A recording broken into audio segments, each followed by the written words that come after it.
Oke, halo semuanya, selamat datang kembali di channel Muhammad Julian. So, di video kali ini di depan kita udah ada Yamaha MX King 150 nih. Dan ini adalah MX King generasi pertama ya, bukan generasi kedua.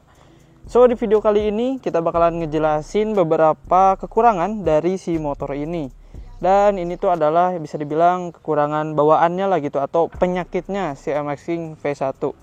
Di video kali ini gue agak ingin menjelek-jelekan brand motor manapun, atau misalnya khususnya si MX King ini, karena ya gue juga pemakainya gitu, gue usernya juga. Dan di sini gue ingin sharing aja ke kalian untuk buat kalian yang mau membeli MX King secara bekas gitu. Apa aja sih penyakitnya kalau misalnya kita punya si MX King?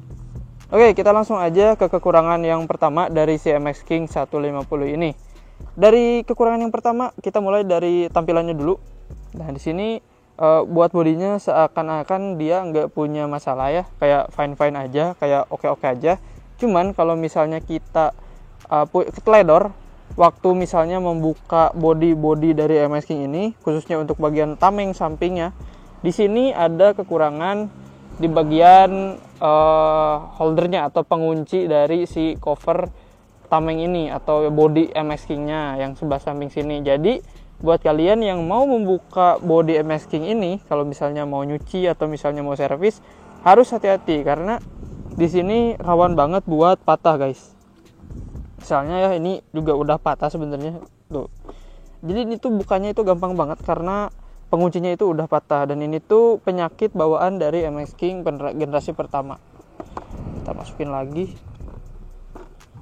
Nah, itu dia tuh jadi nggak ngunci lagi gitu, nggak terlalu rapat. Nah, itu tuh rawan kalau misalnya kita kecelakaan ya, amit-amit, atau misalnya lagi kencang gitu, karena udah penguncinya udah patah, jadinya si bodinya itu bisa copot sewaktu-waktu gitu loh. Kalau misal dari segi look sih, memang MX King ini ganteng banget ya.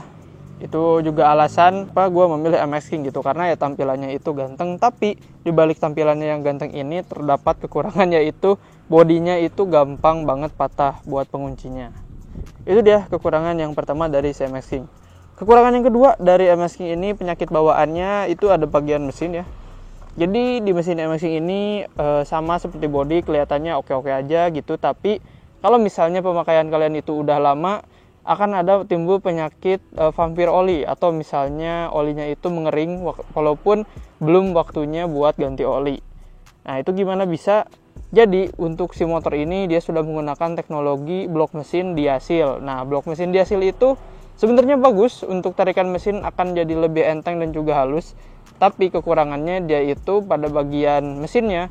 Kalau misal dia telat ganti oli dengan pemakaian yang lumayan lama, itu tuh bakal ngerusak dari si mesinnya sendiri. Jadi buat kalian yang misalnya punya MX King atau misalnya mau beli MX King, patut untuk memperhatikan jumlah oli yang masih tersisa di mesin.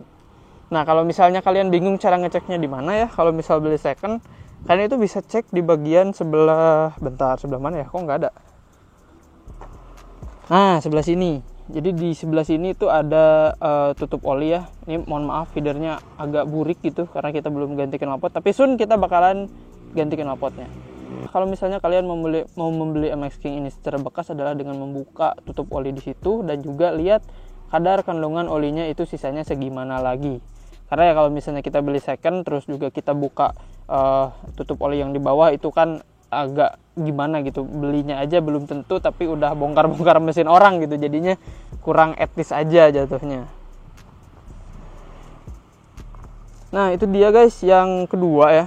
Yang kedua itu dari permesinan. Jadi buat kalian yang misalnya punya MX King atau misalnya mau beli MX King, patut memperhatikan pelumasan di motor kalian itu. Jadi kalau misalnya kalian udah punya, ya rutin aja ganti olinya gitu. Terus juga kalau misalnya mau beli, hati-hati dan jangan lupa buat ngecek bagian tersebut gitu, karena cukup rawan ya. Oke, kita masuk yang ketiga, kekurangan atau penyakit bawaan dari MX King ini. Nah, kekurangan atau penyakit bawaannya dia ada terletak pada bagian mesin lagi. Jadi yang kedua ini, kalau misalnya kita pakai MX King gitu ya, atau misalnya motor yang mempunyai basic mesin yang sama di motor ini, dengan khususnya basic motor fiction gitu, kayak R15, MX King, atau MT15. Terus juga apalagi ya, ada WR mungkin, atau mungkin fiction dan juga si Saber. Nah, jadi penyakitnya itu ada pada bagian kupling, guys. Kalau misalnya kita nyalain motornya, nah itu kan kedengeran tuh suara mesinnya ya. Jadi ketika kita menyalakan mesin motor MX-King ini, dan kalau misalnya kita dengarkan secara sekilas, ini tuh kayak nggak ada yang salah gitu. Tapi kalau misalnya kita tutup koplingnya ya, ini koplingnya itu kita tarik, nah si mesinnya itu kayak lebih silence suaranya ya. Bisa kalian dengerin mungkin, coba deketin. Ini kita buka kopling. Nah, ini buat posisi kopling dibuka ya, posisi kopling dibuka. Ini kita tutup lagi. Nah, ini tutup, posisi kopling ini ditutup, terus kita buka lagi. Nah, ini tuh kayak udah jadi penyakit bawaannya gitu. Kalau misalnya kita tengkep, itu akan jadi silent, dan kalau kita lepas lagi jadi berisik lagi. Tengkep lagi, silent, lepas, berisik lagi. Nah, itu tuh adalah penyakit yang diderita atau misalnya ya udah jadi bawaannya gitu dari si motor ini gitu loh. Untuk odometer di sini udah berjalan sekitar 47.000 km. Jadinya ini motor tuh kehitungnya udah lumayan capek gitu.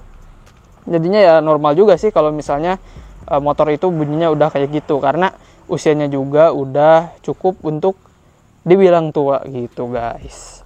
Nah, jadi yang terakhir itu tadi ya, si bak koplingnya itu tuh jadi kayak semacam peredam karetnya gitu yang udah longgar. Itu tuh kalau misalnya kalian masih beruntung, itu tuh part yang paling murah lah istilahnya.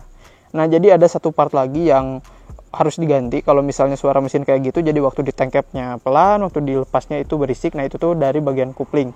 Ada satu lagi setelah karet kuplingnya, itu gue lupa lah nama spare partnya apa. Yang jelas harga spare partnya itu mahal banget, sekitar 500.000 kemarin pas gue servis si MX-King ini.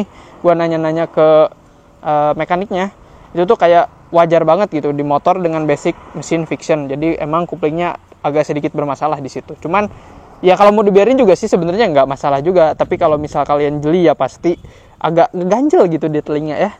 Jadinya ya itu dia penyakit dari si MX-King 150.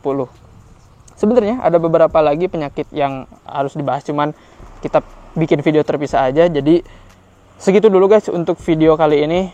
Thank you yang udah nonton sampai akhir. Seperti biasa, jangan lupa di subscribe dan juga di like videonya. Dan kita akan ketemu lagi di video berikutnya. Thank you guys.